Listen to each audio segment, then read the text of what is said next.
Hey. Hey, there's that clown. We need to get a new host. Yes, Bob is back. Hey, Andy, we're live. Take it away.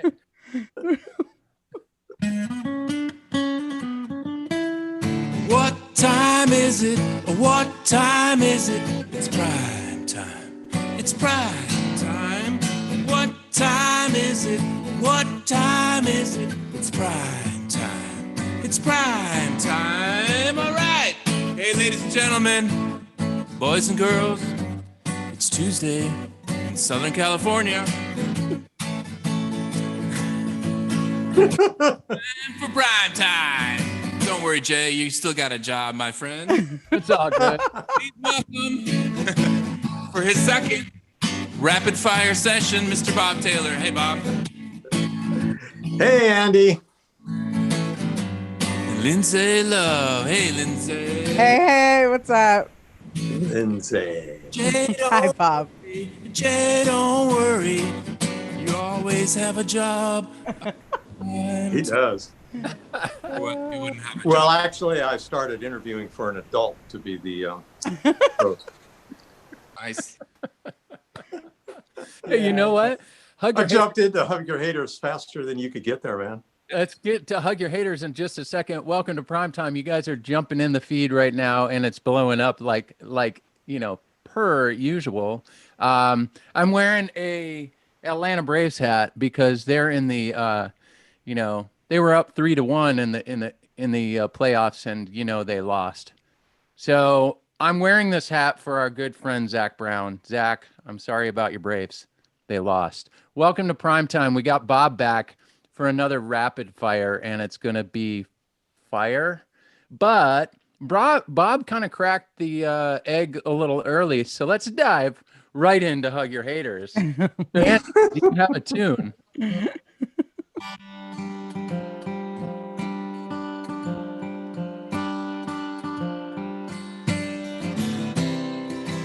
Everybody needs a hug these days. Maybe now more than ever. Put out your cigarette lighters. Remember to keep your hugs distant or virtual. That was an Ozzy quote, Jay. What? Please stay safe and sneezing to your elbow. 12 minutes of babble before we heard from Harper.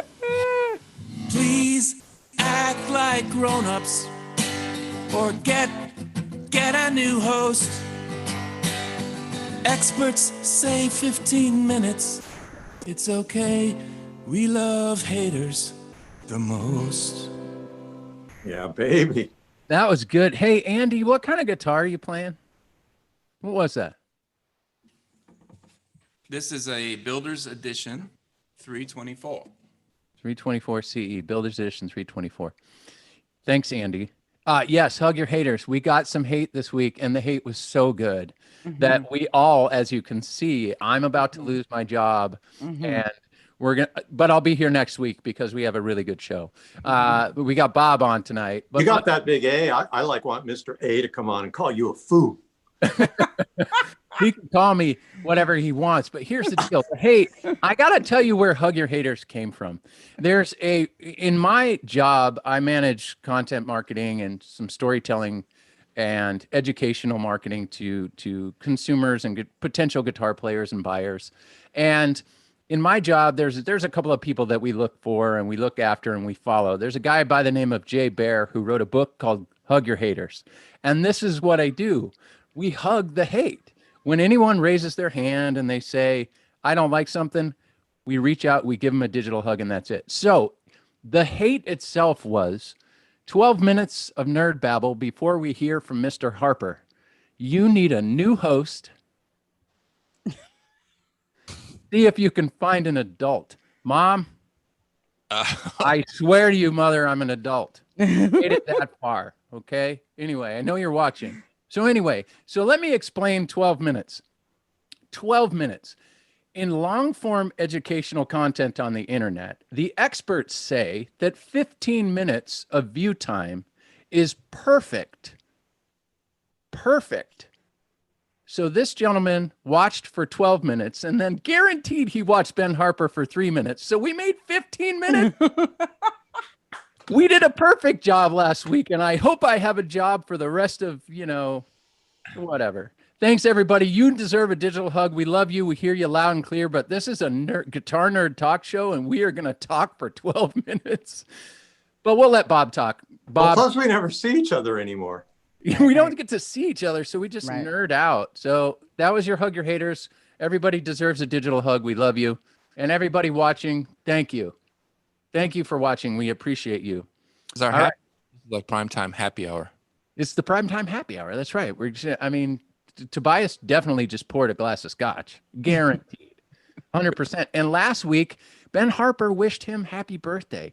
I found out that Paul's wife, the boss, is a huge Ben Harper fan. So that was a cool thing that happened last week. How was that? That's cool. Ben Harper is so cool. I mean, what a guy. Really? Like a totally real guy. I just love his level of engagement in all the questions and his appreciation of people who are doing something, for the community. The local music store. I mean, he grew up in it. The guy knows a lot about guitars. Yeah. And I don't know. It was really fun because he was like into all of you guys on the show. Like, you're important to him. The guests were important. Talk about other stores. That was important to him. Anyways, his stock went up even higher. Yeah. In my book. He's a wonderful, wonderful guy. And he sent a few text messages after the show, thanking everybody. He can't believe he was thrilled that he got to tell Paul Tobias happy birthday. And Paul, just so you know, he's looking forward when he can jump on a plane and come see your store. So that's how dedicated he is to his craft and to guitar and to music. It was a thrill having him on. But now we have the man himself, the man on the headstock, Bob Taylor, back for Rapid Fire. But before we go into Rapid Fire, Bob, we need some clarification. What? We're answering this question wrong.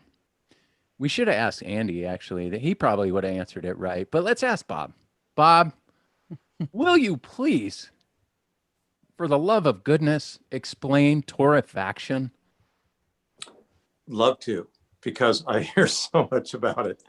And, me and Andy are so kind of close in our ideas about guitars and our experiences along our life becoming guitar builders that it's actually a little bit creepy. So I'm going to give you the answer I give you, I guarantee you, would be the same answer that Andy would give you. We just sort of go at it with a little bit different. We go around the block a different way to get there. Okay. Torrefaction. Torrefaction is a artificial way using heat to approximate what happens when wood ages. Okay. So when you dry wood, there's energy being applied to it. And when we dry wood, we get it dry enough to make a guitar. But let me just say this. I would give an example. Anybody that lives in an area of the world where they do stick framing houses, 2x4s, and you have a garage and it's framed with spruce or Douglas fir 2x4s, it's got tar paper on the outside and it's open on the inside. You come back in 20 years and try and hammer a nail in that to hang, your bike rack on it, and you can't get a nail in that Doug fir when it was soft and chewy when they first made that. That's the natural version of torrefaction. Let me tell you a couple things so you can visualize it. As a guitar maker, when we put binding on a guitar, we use masking tape to hold it in place. Almost everybody in the world does the same thing. You cut a slot around the guitar, you put masking tape on it. When you take that tape off, when you detape the guitar the next day, you have to be so careful when you pull that tape off, because if you don't, you'll pull splinters of spruce off, like peeling shards from, it's exactly like that. And you guys had Eric from PRT on a couple weeks ago, and he talked about cutting straight and cutting quartered, and getting in line with the wood and not having twist. So those fibers are, it's almost like pulling the strings of celery. If you repair a guitar that's 20 years old, you don't have to worry about it because the celery is kind of gone. You can't snag a piece of it and peel it like strings of celery. That happens naturally to spruce over a period of time. How does it happen? Well, it ages. Energy is being applied to it, literally heating, drying energy, but it's happening in the form of time. Okay, so energy, if you, let's say I want to dry my swimming trunks. I put them in the shade, they take a long time to dry. I put them in the sun, they'll dry faster, okay? So with those few little analogies, like this is like Mr. Rogers' science, okay? You think about spruce being kind of like celery in the beginning and kind of like maybe masonite in the end and getting harder and not having that same grain sinewyiness to it. You can achieve a little bit of that by heating it. Now, the problem is if you do too much, I'm going to preface this with the famous answer that Taylor Swift said about dressing once, and I just love it, and I repeat it all the time. She said, a dress should be short, but not too short. Okay, well, you want to apply some heat and sort of roast that top, but not too much, because too much will make that top really brittle and it'll make it break. So the reason they use spruce for airplane wings, sailboat, sailing ship masts is, as my grandpa would say, it'll bend a mile before it breaks an inch. But if you over torrefy wood, it'll snap like a bone. There's no elasticity left in it, okay? And there's a lot of different ways of doing torrefaction. We have our own very simple home cooked method of it. And I want to start by saying that 30 years ago, I spent a lot of time coming up with a mild torrefaction recipe. I call it oven roasted, and we do it to every single top that we make Taylor guitars out of for the last 30 years. And in fact, my friend Phil Collings, when he was alive, came out and spent an entire week with me. And we were being goofballs and we ate tacos, but in between being goofballs, we were doing real guitar research and doing a lot of research on drying wood, roasting wood, doing all these different things. And we both came up with the exact same opinion that we're going to raise the temperature of spruce to 200 degrees, leave it there for 1 solid hour, 90 minutes at the most, and then cool it back down and we get a better top from that. What's better about it? It's not going to sound better. It's going to be almost imperceivably lighter, but it's not going to shrink as much. It makes a more stable top. When we actually roasted those to where they turned brown in color, they shrink even less. They shrink and expand even less. And there's a tonal change. Neither one of us decided to go that far. Now, torrefaction has become, it's like the word on the street. It's the magic button of the day. It's the thing that's going to make every guitar.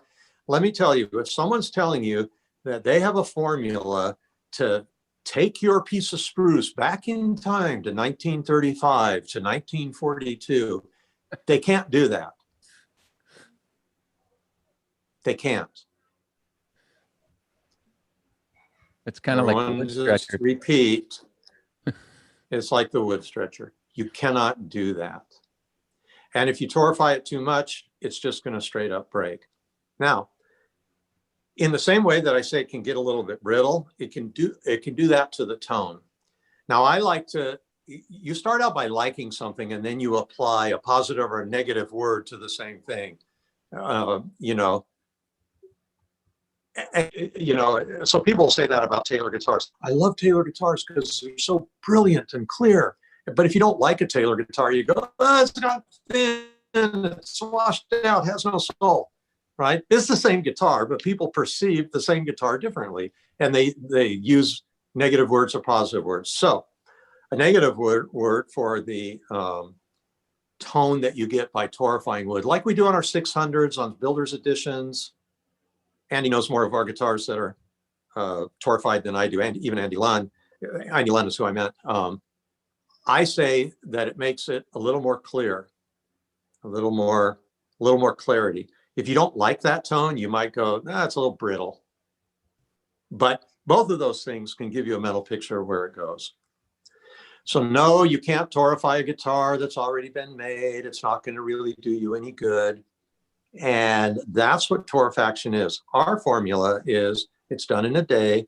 We do it in an oven. The oven is convection. It blows air by it. We heat it up and we toast it to a very light brown, right? It's be like putting toast on your toaster and you put it on light. We don't put it on dark. We don't put it on medium. We put it on light. And that's the dress that's short, but not too short.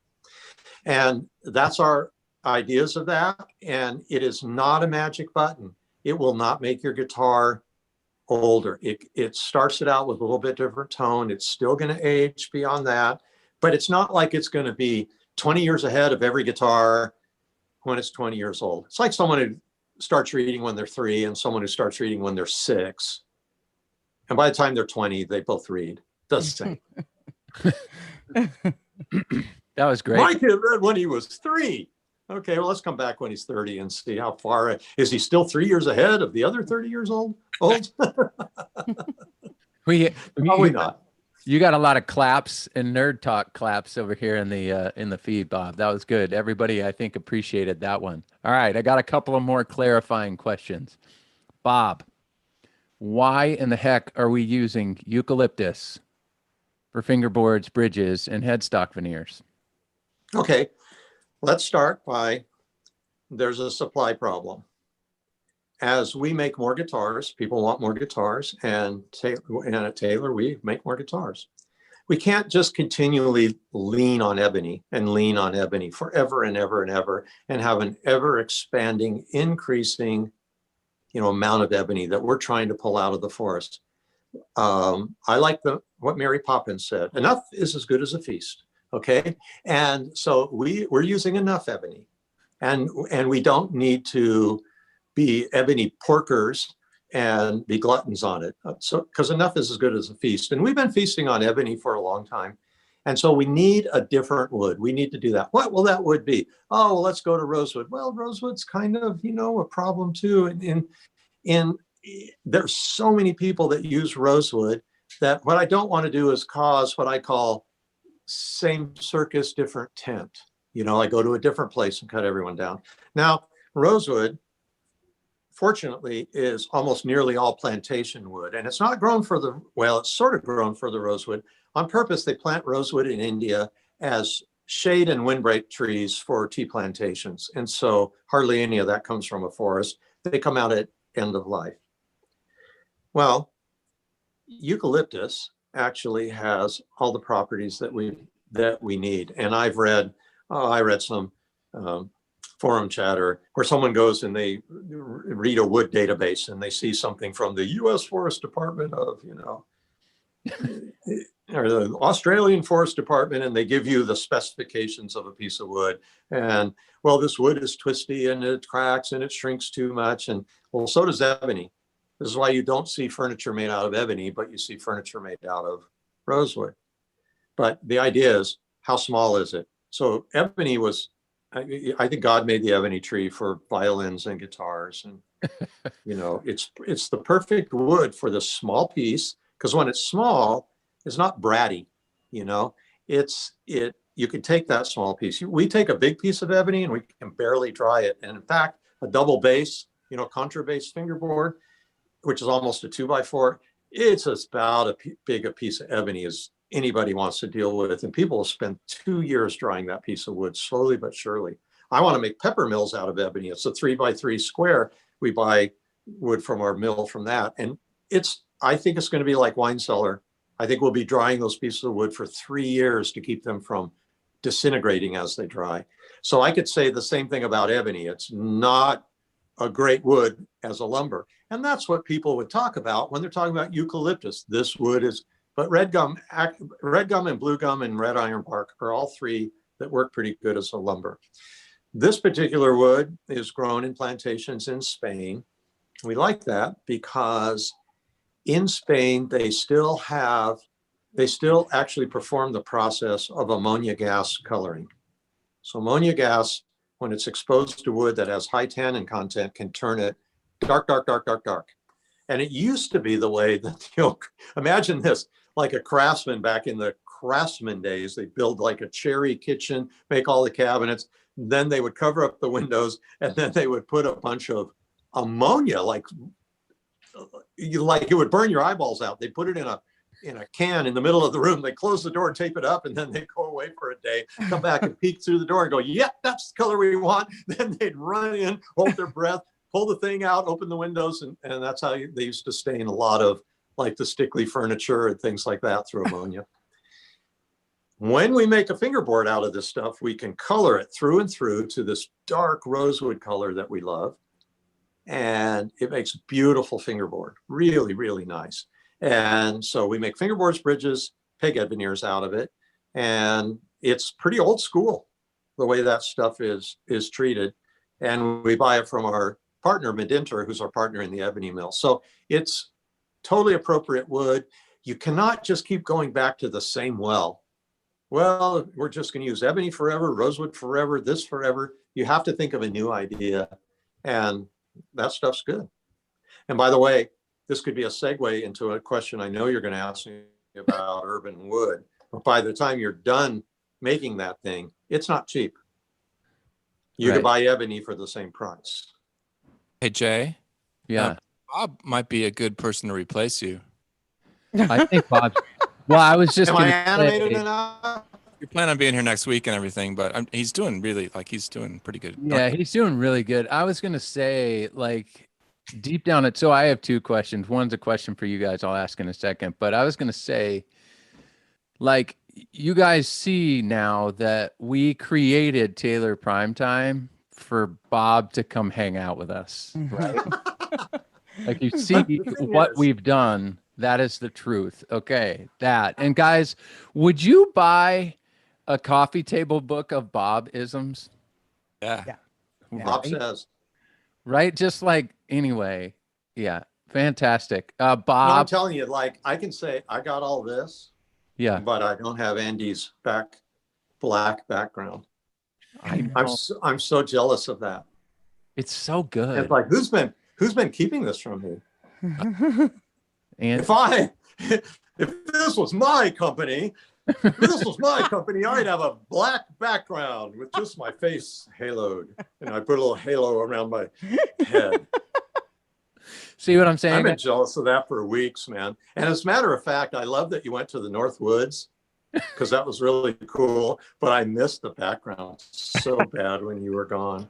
I know. Like every week, Sandy back yet? I'm going to put one up. He's just floating. Yeah. Anyway, okay. So let's get into this we got a couple more clarifying questions, then we're going to get into rapid fire for you guys. Thanks again for hanging out with us on Taylor Primetime. We got Bob Taylor here clarifying some stuff. Bob, the social media land and some of the forums have said the GT is smaller. That means we use less wood. That means it should be cheaper. True or false? I think that, like, the nested egg in the middle of Fabergé eggs, the little one is as expensive as the big one because it's just as much work. And ask anybody who makes a mandolin, look how big they are. You get a good one, it costs thousands of dollars, right? Now the size, it's what we put into it.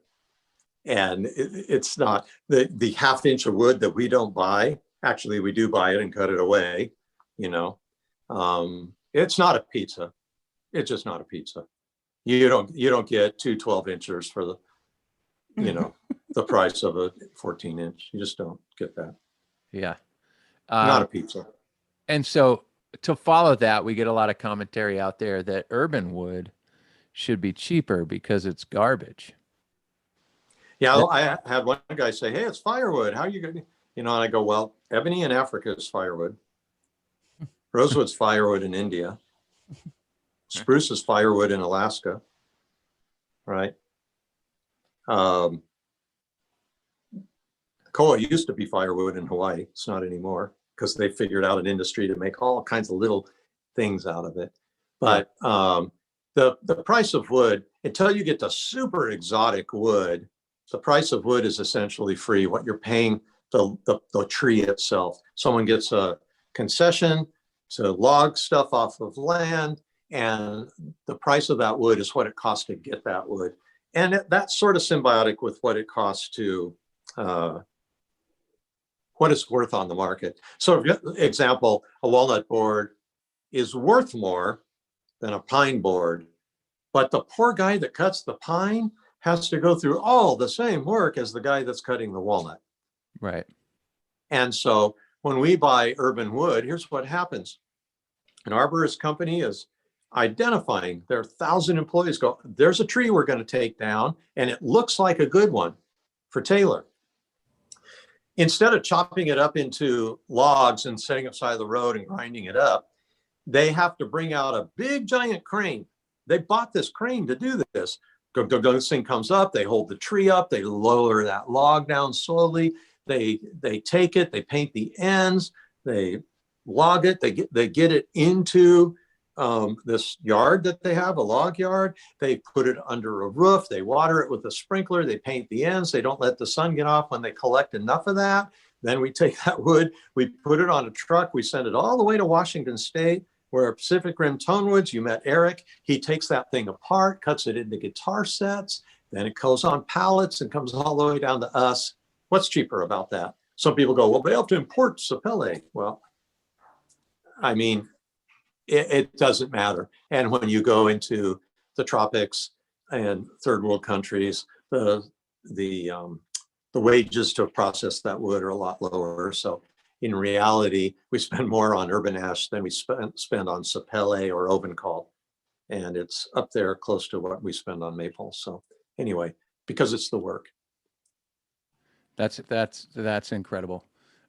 We have Is that there's incredible? a lot of it is incredible, because here's the thing, we got so much action in the feed with questions regarding this topic, but we need to get into rapid fire. So hopefully we can answer all these questions, because they're good. This is good thought-provoking stuff over here, and I think you're gonna give them some answers they maybe like, maybe they don't like, but it's going to be interesting. So my answers aren't hype, I can tell you that. They're the true answers. They are the true answers. We like that. Hey, Andy. The truth will set you free, Jay. Remember that. It will. You get away, Andy. Rapid fire. Rapid fire, what are your thoughts on ebony? Why do you use eucalyptus trees? What should I play if I play with small hands? Here's a chance to ask the man on rapid fire.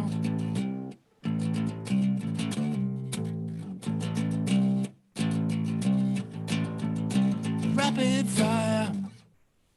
I love it. Hey, Andy, do you think we could get Baby Metal to cover that song? That would be rad. Yeah. I think if you called him, we could. All you people out there in primetime land, go to YouTube and watch Baby Metal. After the show. After the show. All right, guys. If I get boring, you can do it now, but I mean, yeah, I can see them covering rapid fire. Yeah. By the way, can we discuss something real quick before we go into rapid fire? The GS Mini Bass is probably the greatest secret weapon we have at Taylor Guitars. So fun. It is. It's awesome. It is. It's a bass for guitar players. It's a bass for bass players. Yeah. It's production genius. It is such a studio gem. I have had so many guitar players and bass players reach out to me talking about how they wrote the hit on that particular instrument. So if you guys still haven't tried or put a GS Mini Bass in your hands, even if you're not a bass player, trust me, it is an instrument it's that so fun to play. Right? Fun to play. It feels so good. Right. Do you like playing bass, Lindsay? I do. I really do, and especially on that thing. I really do. Like this is. I mean, Do you play it live or do you record with it? I record mostly. I've played bass live before, but no, I'm a guitar player. But I definitely record.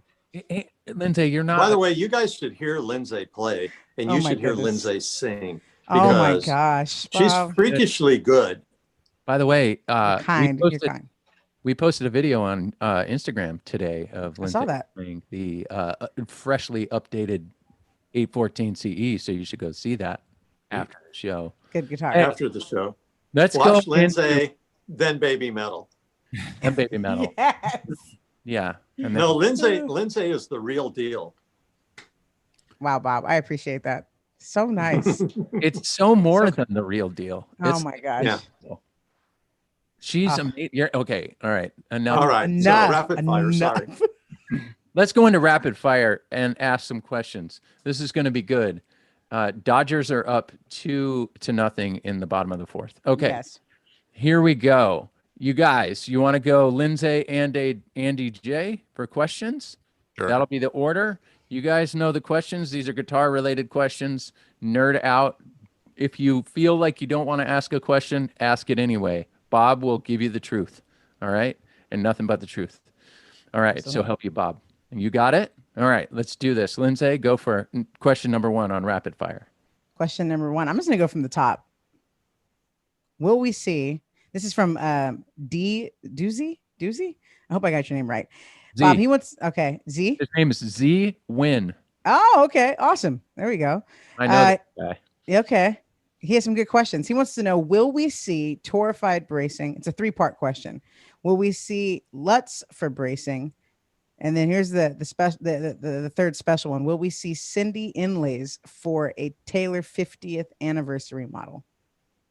Well, that's a good. I'm going to go backwards. Well, that's a good idea Yes. on the Cindy inlay. Yeah. I'm gonna give that some thought. That's a good idea. Okay, LUTs for bracing. Yeah. I'm gonna say I don't know. Probably there's a 50-50 chance that you'll see some of it sometime at some point in time. Torrefied bracing, never, not in my kingdom. I want bracing to be elastic, and I'm not going to do anything to take that rubberiness away from it. Yeah. Nice. Was that rapid fire enough? That was great. That was so rapid fire. So rapid. We had Andy on for rapid fire, and it was awesome because he took 25 minutes to answer every question. But we love him so much. Andy Lund, you got a question for Bob? Yeah, we need to come up with a different title for when Andy tries to do rapid fire. Like molasses fire or turtle fire or something like that. No, another torrefied question from Tex. Will we ever see a torrefied top on a grand theater guitar? I don't see why not, but ever is a big word. So will you see one in 2021? No. 2022? I doubt it. So get your grand theater now with untorrefied top and get your own head start on natural torrefaction. Mm. We're behind in making those guitars, and we're going to be behind. So doing like a model expansion to just get more back ordered is not a good move. Would you agree with that, Andy Lund? Totally agree with that. I mean, we don't expect to be caught up with that model till sometime next year. That's right. And we're making them. Oh Seriously. man, making them. Yeah. I could say that, and we all 4 of us, we've been to the factory. A lot of us. Bob is there every single day. The rest of us don't go to the factory every day, but when we're there, they are working as hard as they possibly can. And I would like to give a tip of the hat to all of our production people. They work tirelessly Seriously. to make instruments for you guys. So, yeah, wow, they are working hard. I got a question though. Okay, this is a good one. Would 3-piece backs conserve wood since you use smaller pieces? Yes. And I don't like the look of 3-piece backs. So instead, we make 4-piece backs. So we put a wedge in the middle like a 3-piece back, but that wedge is a book matched piece. So when you open that wedge, there's still a center line. Pretty interesting. So when you have that three-piece back, you have symmetry out on the side, then you have this wedge in the middle, Martin D35 style. We made guitars for that, like that for a long time. Now our center wedge is made out of two pieces that we open up and glue together so that you have that center line symmetry, which I think is more beautiful on a guitar than a three-piece back, because I want it to come to the center. I like things even. We call them Simmons wedge, and the reason we call them Simmons wedge is because our colleague Jorge Simmons, and in Spanish you say Simons, in English we say Simmons, but Jorge Simons, who is part owner at Medinter and runs their saw shop, runs their whole production actually, came up with this idea, and I thought it was so clever. So in our factory, we call it the Simmons wedge, the English version of Simons. Cool. Nice. Lindsay. Yes, question over here. This is from Robert in the chat. He wants to know, would cedar benefit from torrefaction in the same way that Sitka does? And what about hardwood tops like koa? Would they benefit from that? No, they wouldn't. Cedar, you'd wreck it. It already suffers from being a really brittle wood. It's all hardwood to work with. It splits easy. We don't want to do anything to unglue those gray lines, those grain lines.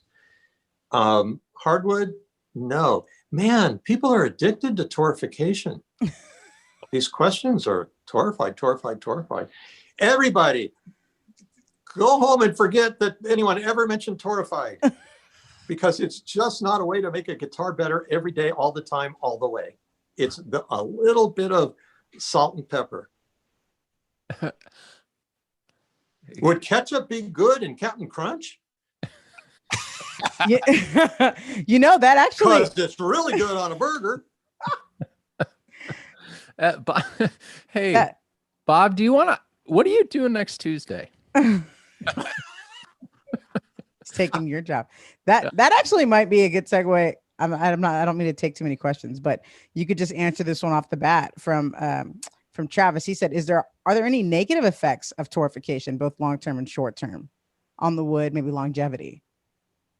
If the dress is short, but not too short, there's no trouble you're going to get into, right?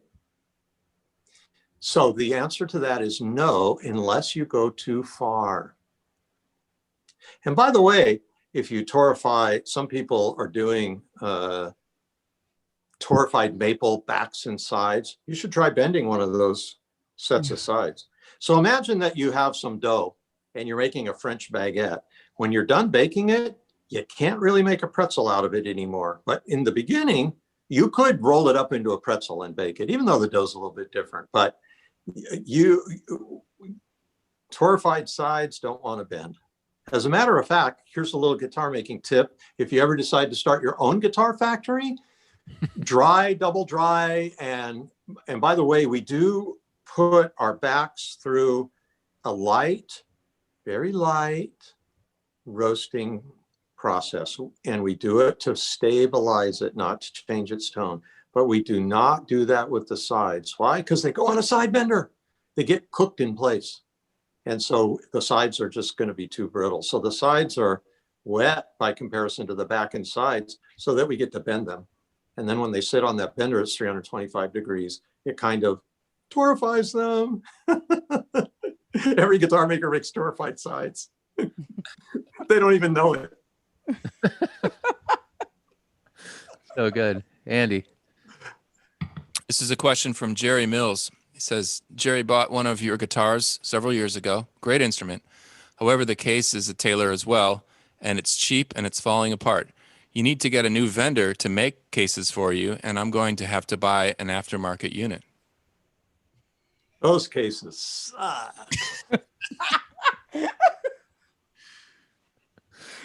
Okay, Jerry.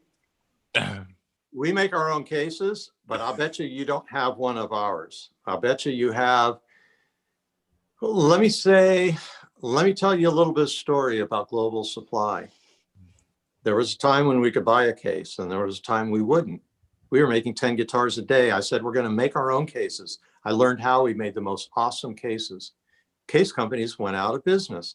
The people who supplied case companies then started going out of business. At one time, Elkhart, Indiana was the case-making capital of the world for all of the band instruments, guitars, and everything.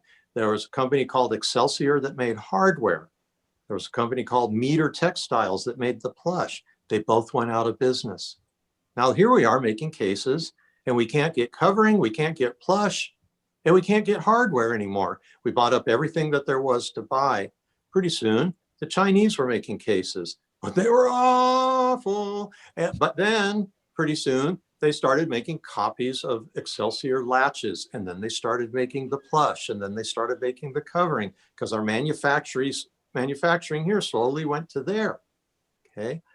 Now, what happened is we start buying some latches from them. Oh my gosh, they were a latch kit. We had to make tooling. It was like we got this latch, but if you touched it, it fell apart. So we had to literally build hard tooling to remake the latches and bend the tabs over before we put them on the guitars. We did that for years. Then they started making covering, they started making plush, and we said, we want to buy covering and plush from you. And they said, no, you don't. Not unless you buy cases from us too. So we go, okay, we're over a barrel. We start buying some of those cases.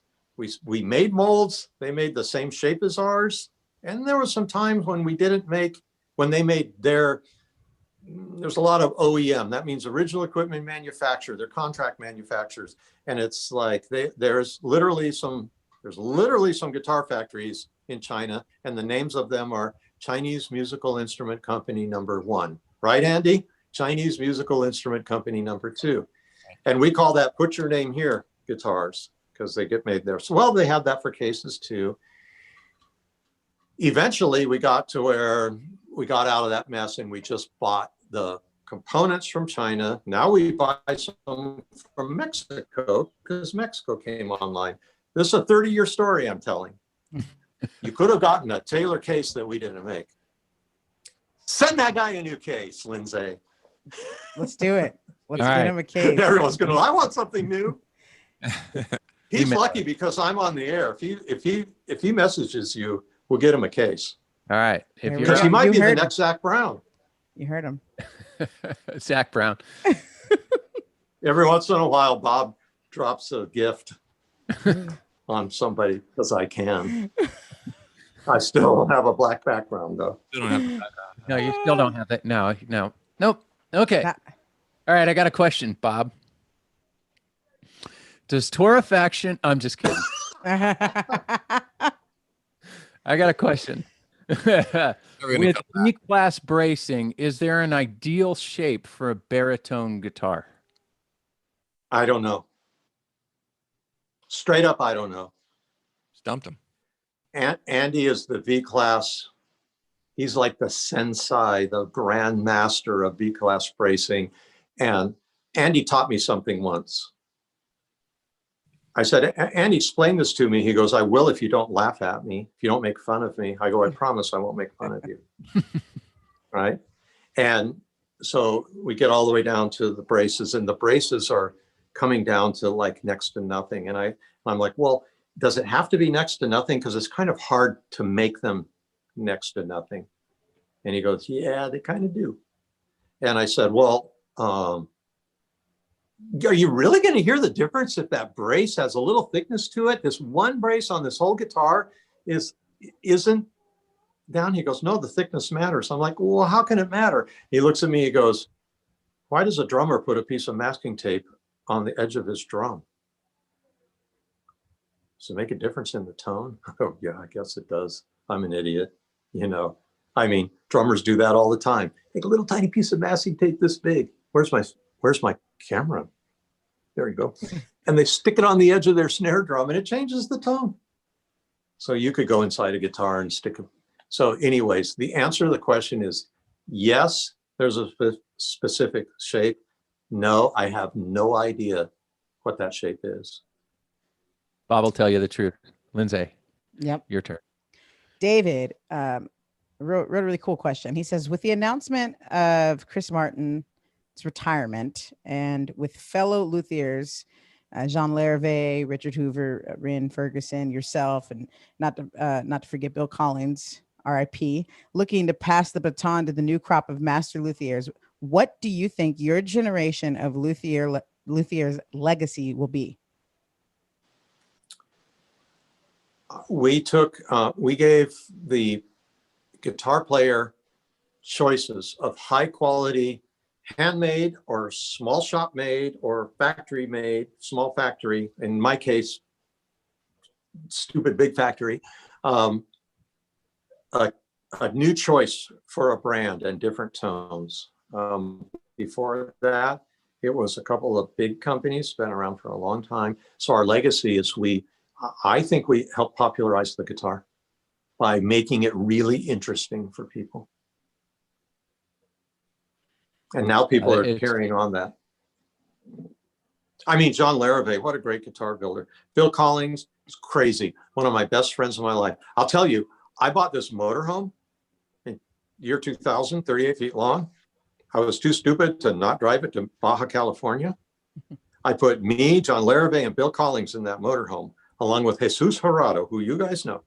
And the four of us drove all the way down to Mulegé on roads that aren't quite as wide as a motorhome, and there's a truck coming your way. And that was a wild and crazy time. We had a really, really good time. And Bill was the kind of guy who took you to the edge of comfort, the precipice of being able to be comfortable.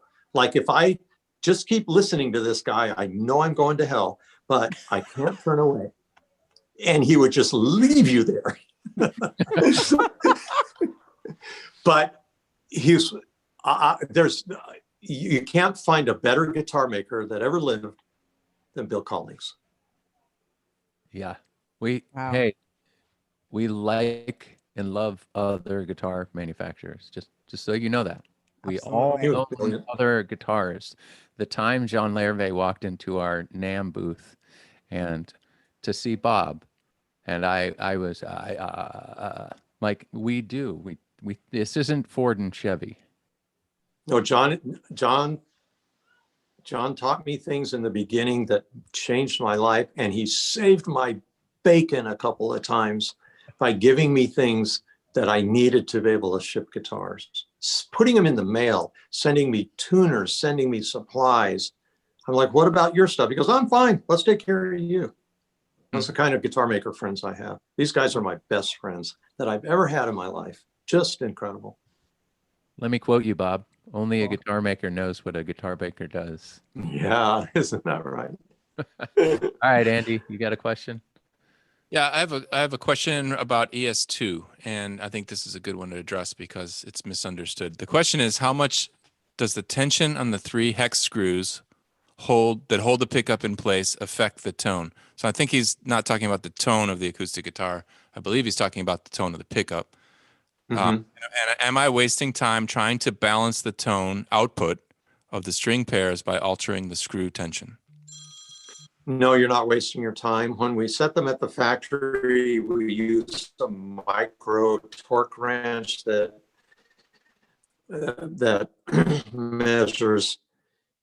can actually measure the torque on that itty bitty tiny Allen screw. So the way that thing works is there's a little finger behind the pickup that's got a wedge shape. And when you screw that screw down, it's shaped like a bullet. It pushes a little bit of tension up here. There's a correct amount, but that's the way that if one is too loose and one is too tight, the too tight one is going to be louder. Let's go back to the dress. Tight, but not too tight. Okay.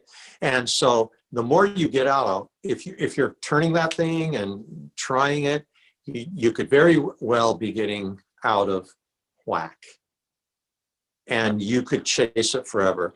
So let's just say you're like me and you're like, yeah, I already screwed it up. I turned all the screws and now I'm making a confession, because that's what I do. I turn all the screws, I break it, and then I call tech support and go, I think I broke my motor home, and then I back away slowly, cut the green wire with the red stripe, not the red wire with the green stripe. I'm colorblind. It's going to explode on me. What I would do, sir or ma'am, is I would back the thing out to where it's loose, and then I would tighten it to where you just feel it touch, and then I would tighten it ever so much more, hardly at all, and then listen. And if one of them is weak, tighten it a little bit more. But the adjustment is really, really fine. You have to be a watchmaker. Think like a watchmaker. Right. Don't think like a public works department guy taking a manhole off a street. It's something that's important for people who are adjusting that to know themselves, is that basically one rotation you can go from complete full output to off. That's Yes. with that 0.005 screw hex that you use. That's right. So to adjust that, I think that what I found to be the easiest is to start with all of them backed off, like you just said, and put on a pair of headphones or put on a guitar amplifier, turn it up, and then slowly turn that hex screw between the D and the G string. Keep strumming it with your other hand until you get it to sound good. Stop. Move to the next one. Strum the E string and the A string. Do the same thing. Bring it to the even balance. Use your ears to balance it. And in general, the more pressure towards that you apply towards the saddle, the output will be greater, but you'll have less dynamic range. That's right.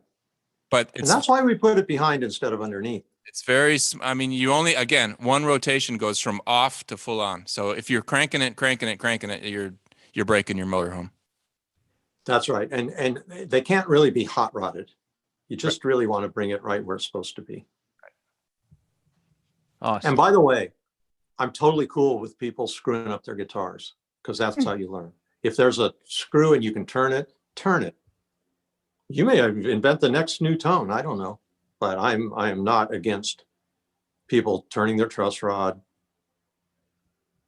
taking their neck off in the hotel room. I'm not against it. You might need someone to come in and help you out, but you're not going to ruin your guitar. Yeah. Just don't tell him a gargle. Right. We got to be quiet. You know he's watching right now. Well, McGargle has to deal with you and I don't when you do that, but we all learn how to do things. There was a time when McGargle was wrecking guitars before he became one of the most awesome repairmen in the entire world. I'm gonna ask him about those days. Yeah. We got a question in the feed from Dustin. Do you think there'll ever be a mahogany top on 200 and 100 and 200 series guitars? Probably two. Do we not have it on a 200 now, Andy? We have Koa.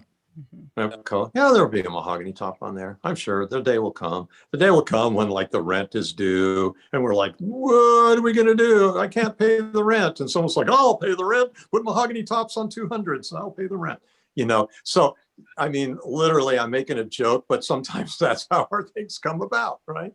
So it's gonna, I'm sorry to burst all your guys' bubble, but we are a business and we are people. And Jay's loves that job he's got there. He's trying to make it work, right? I do. So, Trying. so the answer is yes. And believe me, I'm just having fun.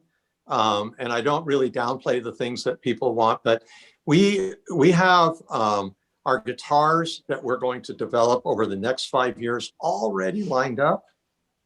And a mahogany top on one of those guitars would sort of be an also ran. Sometimes we'll do it as a limited. We use limiteds a lot of time because we really don't need 500 models of guitars. When we do a limited, we got to make a SKU. You know, without a SKU and that low barcode, nobody can sell a guitar.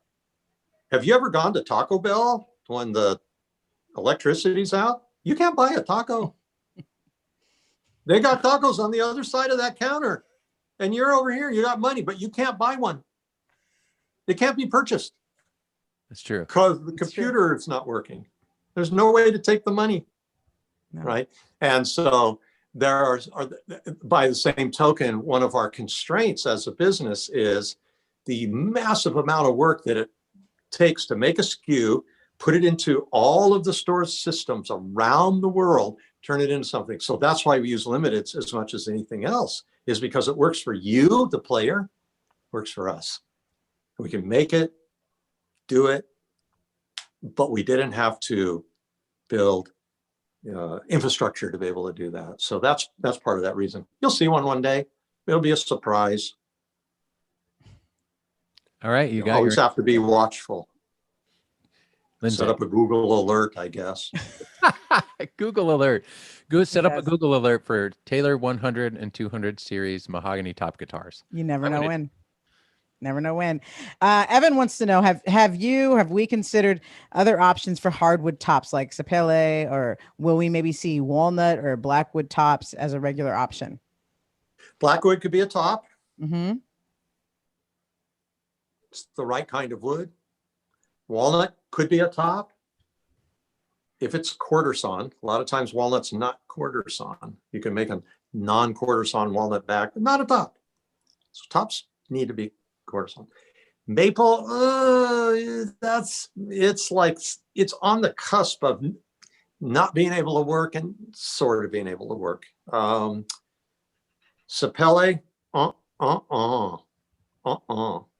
I wish I could do that thing with my head, but I can't. I'm like way too white to do anything like that. And all my ancestors are too. But you're not gonna make a sapele top. It's too hard, it's too heavy. If you pick up sapele and mahogany, one is heavy and one's not. They're not the same wood. So a lot of people go, how do you know which piece of wood is going to sound good? It's kind of like I'll go back to what I said earlier. How do you know that ketchup is not going to taste good on Captain Crunch? How do you know that? It's just that we learn which pieces of wood are going to have the sound. It's not a mystery to us. So they have to have kind of that mahogany texture and stiffness. On that, what about rosewood? That's a popular question. That Too heavy. Okay. Too heavy, too hard. Ebony, that would be like the worst top ever in the whole entire world. Unless you wanted to go like so lo-fi cigar box. Because there's really two, I like to say there's two components to the sound. There's the component, and then there's the vibration up the top. So there's the breath of the body and there's the vibration of the top. So when you take the vibration of the top away because it's too hard, too heavy, all you really get is the cigar box sound, if you know what I mean. And if you don't have, and if the top is vibrating a lot, but the body isn't the right size and shape and sound hole's not right, you don't blend those two bits of sound. So it's not like the top without the box could sound like a kazoo in a way. It's just, tissue paper vibrating on a comb. But I don't know, maybe if you could build the right kind of superstructure, a kazoo could work good. That's what a trumpet is in the end, vibrating lips. Yeah. Oh, Lips. Andy. Jay, sometimes on this program, we like to share the love. Would you agree with that? We do like to share the love. Okay, so this question I'm going to read right now is because Kenneth, he's 71 years old. He's a newbie. He says, I know it takes a lot of practice. He says, I'm frustrated with learning guitar. I've looked into another brand because this brand says they're way easier to play. Okay. He's got a big baby. He says this other brand has a special process. He's got some arthritis. And I just want to say to Kenneth, your big baby needs to be set up. It's not a hard guitar to play. You might want to put a little lighter string gauge on there. We don't know what's on there because he didn't say in his email, but all guitars need to be adjusted. And especially if it's a newer guitar and it just came off the wall, it might need a tweak. So take your guitar to somebody who knows how to adjust it, and you will not have trouble with the C chord that you are fighting against right now. That's for sure. Yeah. Right? And one of the saddest things that I ever see is someone who has a guitar that's out of adjustment and they just think that the guitar's no good, Or the they guitar's give too up. hard. They can't do it, right? They Can't do it. They quit playing, and that guitar is like 30 minutes worth of adjustment work of it just being a dream. Right. Exactly. If he writes in, we can help him find that place. Yeah. Yeah. Kenneth, let us know where you're at, where you live, and we'll direct you to somebody who can set it up and make it play like a tailor. Just the way you want. Yeah.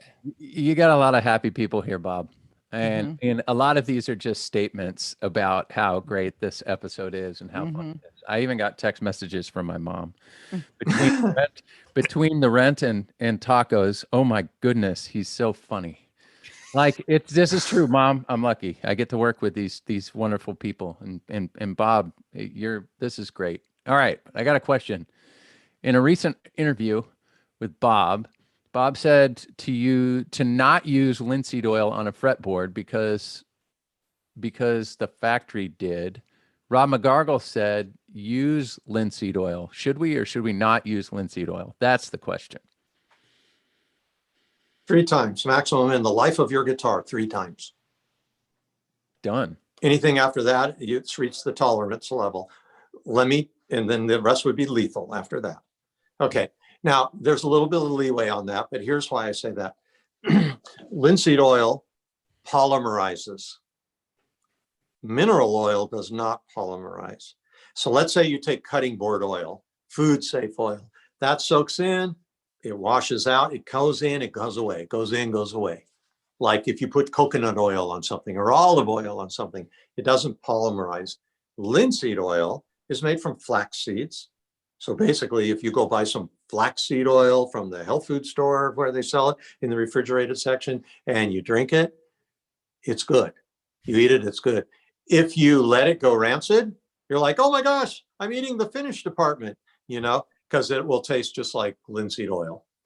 Now, they boil that stuff. It's not, there's raw linseed oil, boiled linseed oil. But when you put it on, it actually leaves a resin inside that wood, and ebony's not very porous, so it leaves it, you don't have a lot of leeway to keep building up coats of that.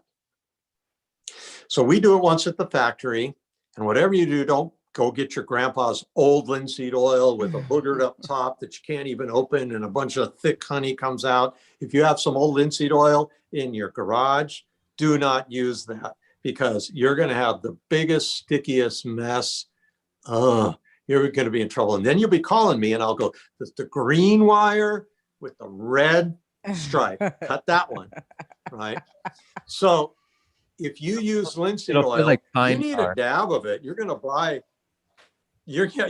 a quart of it. You're going to use 1 cotton ball's worth. And then that's the last thing you use linseed oil for the next year when you do it your 3rd and final time on your guitar. After that, I wouldn't keep using linseed oil. And I think if, McGargle was here side by side, he'd go, yeah, I'd agree with that. But maybe if 10 years goes by, 5 years goes by, you can do it one more time because it kind of dries up. I'd use mineral oil or fretboard oil after that. That's amazing.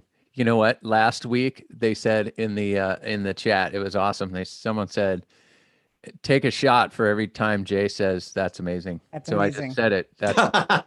That's amazing 3 times. You do say that a lot. I do. It's my favorite thing to say. It's my favorite thing to say. I love it. Lindsay, how about this? We're at about 4 minutes after the hour. And by the way, I could shut this thing down. I could go till midnight. People would be falling asleep. They'd be going home. They'd be putting their guitars on Craigslist for sale, and I'd still be talking. I can outplay everybody on this topic. We do know this, but we have some exciting parts of the show we need to get to, Bob. Yes. So here's what we're going to do because we want Bob to come back on a regular basis. We can't answer all the questions. No. So how's this? We'll each take one more question and then we'll go to Sharpie's question and we'll move on from there. All right. So Lindsay, you got a question? I do. Yeah. Dustin wants to know, what are your favorite tone woods, Bob? Wow. Boy, that changes. And it's also very, part of what affects it is how I feel about sustainability and things like this. So when I see the guitar as a whole, I don't see the guitar. I see a guitar as this whole thing that has a purpose. Its purpose is to play music. It's made out of components. Those components come from everywhere. And it's supposed to serve, the guitar itself is supposed to serve you as a player, your ears, and you're supposed to serve an audience, someone who's listening. I mean, the music that you play is great for yourself, but it's really meant to be heard. And the people that are making the wood, there's this whole big jumbling ball of consideration that I have. So you'll never hear me say, oh, I just love rosewood, it's the greatest thing, or I just love mahogany. So a lot of times I love urban ash, a lot of it because it's great wood. And what we're doing with it, I think, is world changing. I believe you can change the world. I always believed you could change the world, and I still believe you could change the world. So I don't have a favorite. I simply do not have one. And they rotate and they mold and they form. I'm not tired of the traditional woods. I'm thrilled about the new non-traditional woods. And I don't know. They're just like a whole big pack of puppy dogs to me, and I love them all. It's not an answer that gets anybody any closer to finding out what guitar they want. Uh-oh. And that's why we do Find Your Fit at stores when we did. So true. And when we can again, because it's really hard to know which guitar to buy. And so we do this whole thing. And guys like Andy Lunn can guide you through that. Lindsay could guide you through that. I suck at guiding someone through that. I try and find out what it is they want. Well, maybe I don't suck at it. Maybe I'm good at it. Mm-hmm. Think about it. I think I've solved that for a lot of people. Andy, I'm gonna pass because I got the Sharpie's question. you're going to pass. I'm gonna pass. All right. Okay. So this one's great. And we get this question a lot, but I'm just going directly. This came in from email.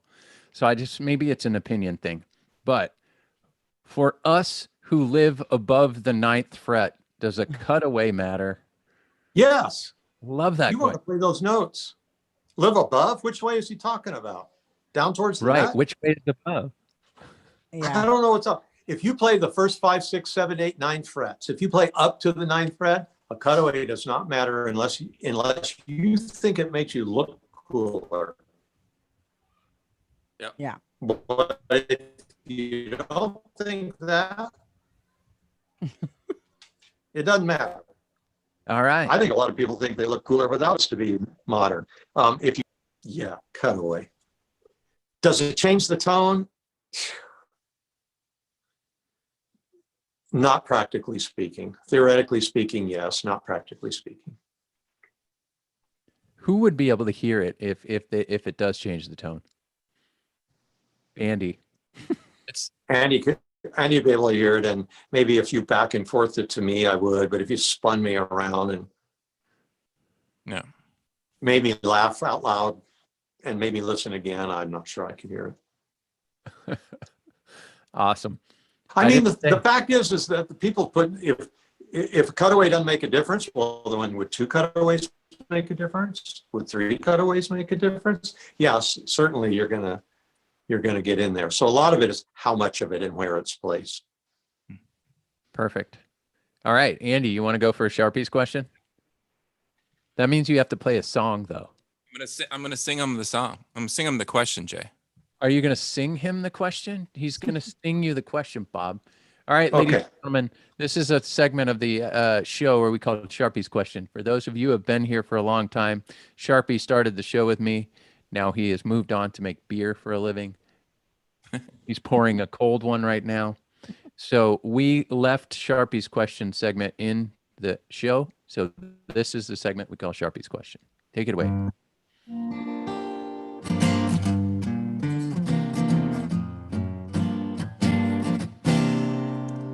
Here's another question. It's not about guitars. 2020 has been so crazy. What has this year taught you so far? And that was my Sharpie's question. Good. That's good. I'm like proud of my big brother Andy whenever he does that. I love it. We just need to take a moment to appreciate Andy Munn and his songs. Yes. They're so good. What has it taught me? Boy,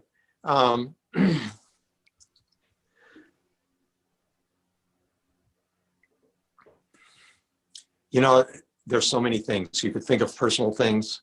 You could think of political things. We live in a crazy world. It taught me that.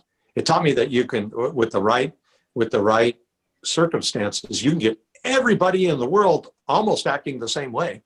Like, that's an amazing thing to behold.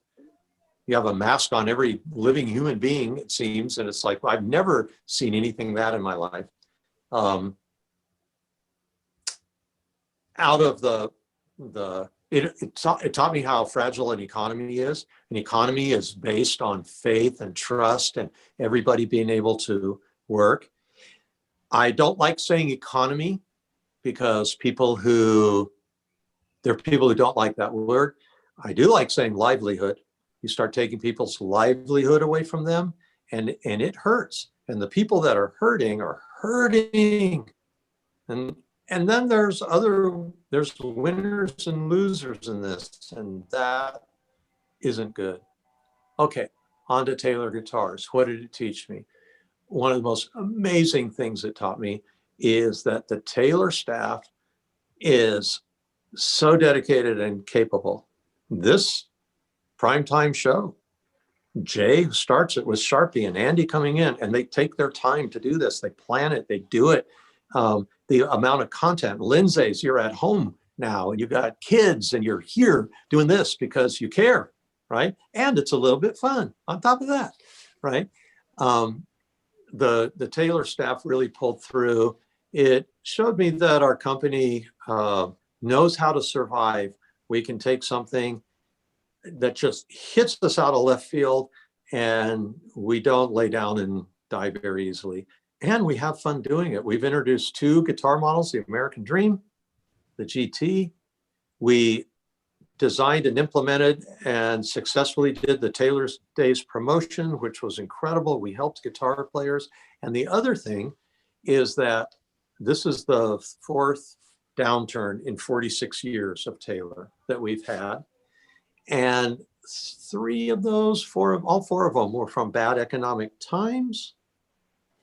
And I'd always heard from, even before the first one hit, that in hard times, musical instruments sell well. There's 100 years of history of that. And I've seen that play out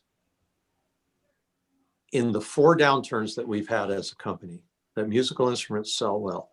And why does a guitar sell well? Because playing music is part of what a person is. It's part of being human. It makes things better. And that has never been more apparent than this year of 2020 with COVID. And we're so fortunate that we have things like Zoom and Google Hang and GoToMeeting, and we can talk like this. I feel blessed to do that. And I hope that soon we get to the other side of this. But yeah, it's taught me a lot, and I'm super proud of everybody at Taylor. And it's not all me. In fact, it's barely me. It's the people that work for us that keep this thing going. It's incredible. I'm really proud of everybody. Yeah, it's been fun to see. It's been fun to lock arms with everybody and get through a time that could be, you know, in March we had no idea what this was going to look like. In April we thought, okay, maybe this might be interesting. And in May it was still kind of confusing. And in June it's like we're delivering these things and launching these things and doing these things, and we all kind of just put our heads down and just went for it, like, you know, a team trying to win the World Series. Speaking of team trying to win the World Series, you want to do 2 minutes of sports? We appreciate everything, and we appreciate the chance to even get and hang out with everybody like this. This is fantastic. And the fact that, you know, there's north of There's always north of 150, 160, 170, sometimes 200 people watching this live. They're being generous with their time too, and we appreciate that. We sure do. Yep. Yeah. I have to say though, Bob, it has a lot to do with you. So when this all went down in March, I didn't know what was going on. I was in Australia. I got called back from a trip, didn't know what was happening. And then it became reality within 2 weeks. And you went out, you kept the factory going. You recorded a video message that went around the world that I have customers in Asia saying that motivated me to work really hard this year. Wow. You had a lot to do with it. And thank you for what you did. Thank you, Andy. I appreciate that.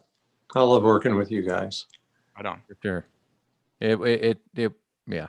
This is good. We're learning everything. I get to do this every single week, and it's a blast. So let's talk about some sports. And Bob, this is a sport that you really love. So check this out. Andy, do you have any music?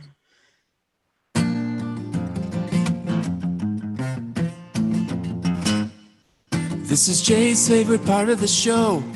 He will walk uphill in the snow.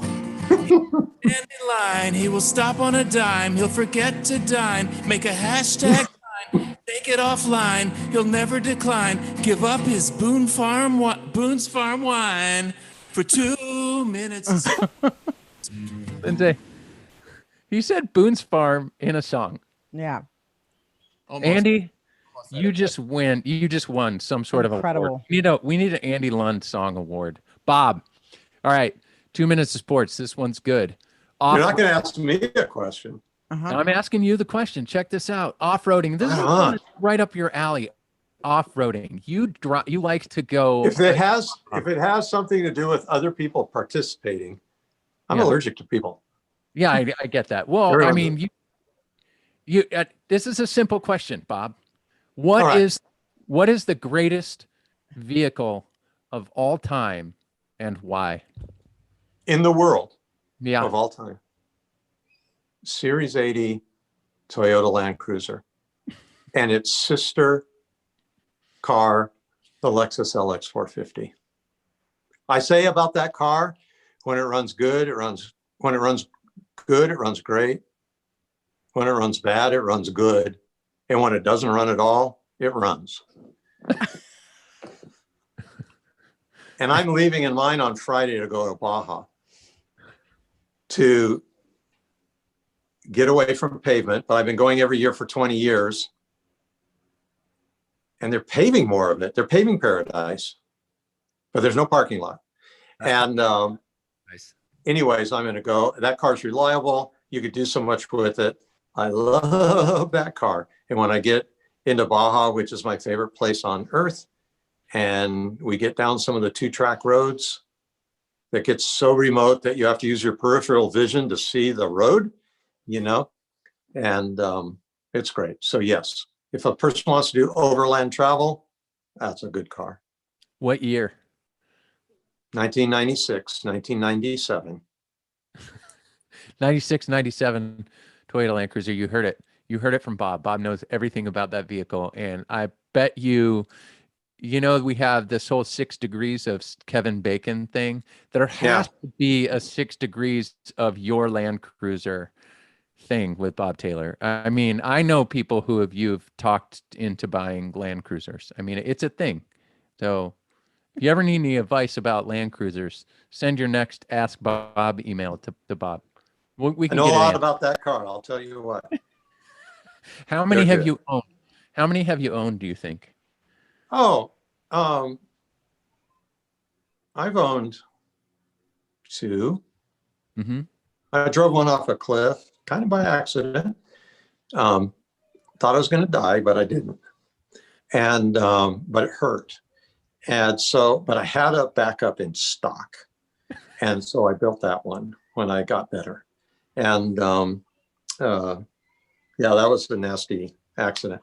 But, and what makes Baja so wonderful, it's also what makes it dangerous, because the road can disappear right in front of you and you can't see that happen. But how many have I built? 20 or 30. I Yeah. have a complete auto shop. And of course, Brian's my assistant. And I don't need an assistant that makes my plane reservation or proofs my letters. I need an assistant that could change a tranny. That's what I need. And I mean transmission. Zing. Right? You just did it. That was Bob Taylor, the Bob Taylor hour and a half. He's here all night. Oh my gosh. This is so good. Bob, we got one last question. I can't say tranny anymore. We I gotta we say the got, whole word. we got a question. I'll just get myself into trouble. One last question here, and that is, will there ever be a guitar with your face on it?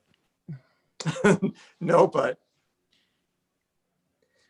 one time, a long time ago, somebody took a picture of my profile like this and a picture of Kurt's profile like that.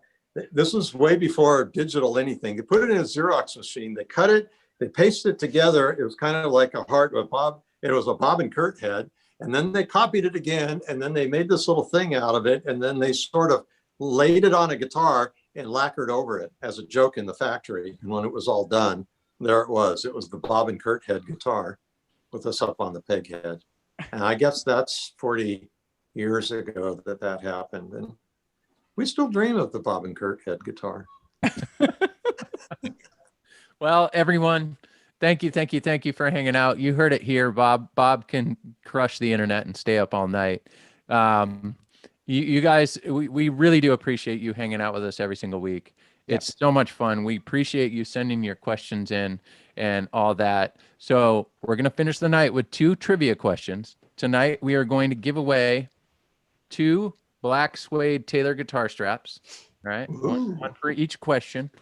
And then we're going to wrap up the show, all right? But I heard through the grapevine that Andy has a new song for trivia. Andy? It's a fresh cut, Jay. It's a fresh cut. You want to take it away?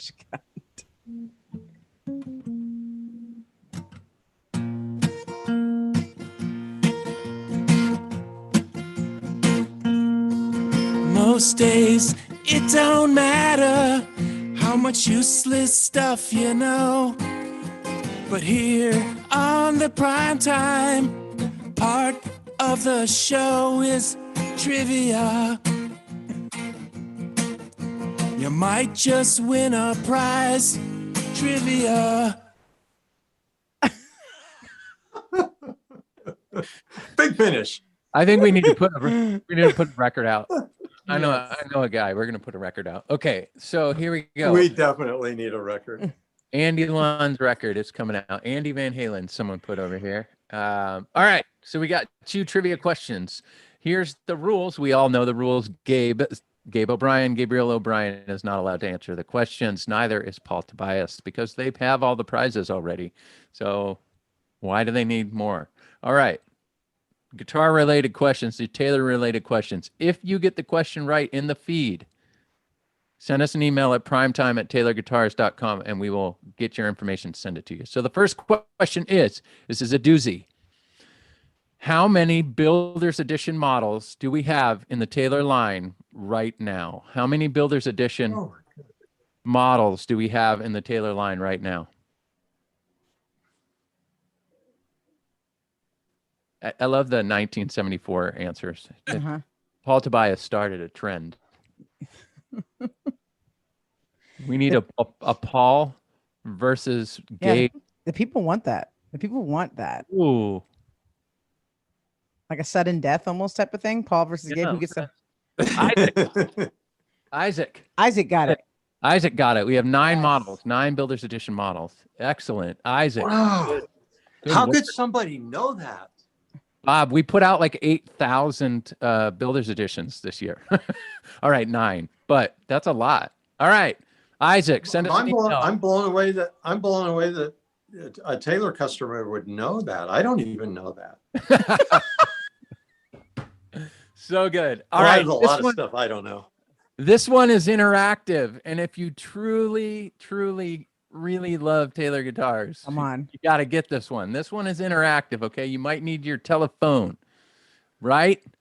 Here's how it goes. Right, and while you're there, follow us. What was the Taylor guitar model that we posted on our Instagram feed yesterday? What was the model? I'll give you a hint. It is a gold picture. There is a gold background. What was the model we posted yesterday on Instagram? I saw Raven that. said Taylor Sense. No, Raven, not Taylor Sense. What was the model? Raven said Taylor Sense app. The people want that too. But look, it's silent. This is you did a good job with this one, Lindsay. Hey, thank you. It's called engagement. We're getting them to engage with. Make sure You follow, are, man. follow us. Oh, they're all going there right now. Paul Tobias knows. Yeah. Do you write these questions, Lindsay? It's a team effort. We all come up with them right No, before the yesterday, show. not today. Yeah. Not today, yesterday. Oh, this is great. So I Yes, came up with Kenny no. Wall. Builders Who? Edition 912. Oh, there it is. Yes. We'll go with it. Builders Edition. We'll give it to you. Yeah. Builders Edition 912 CE. All right, you good. guys did a wonderful job. By the way, if you're on Instagram, make sure you follow us and subscribe to this YouTube channel. You'll get all the information with all the fantastic videos that we post. Again, send us an email if you guys want to primetime@taylorguitars.com. We appreciate everybody week in and week out watching us. It's a pleasure to have you on, Bob. It's always fun to go long when Bob's on. Yeah. Got to go long. And to close out the show, I want you to hear the text message that I just received from Andy Powers. You'll be happy to know Marin rigged up the television set with some rabbit ears so that we can see the World Series. Love you, Andy Powers. Thanks, Bob. Thanks, Lindsay. Thanks, Andy. It is always fun. Thank you so much for hanging out with us. All right. Andy, take it away. What was it? What was it? It was prime time. It was prime time. What the heck was it? What was that? Well, that was prime time. Bob, it's always a pleasure to hear what's on your mind. Thank you for your insight, and we appreciate your time. There's too much stuff to think about these days, and enough is as good as a feast. The little egg is just expensive. We try to spread some peace on prime time on Tuesdays. Thank you.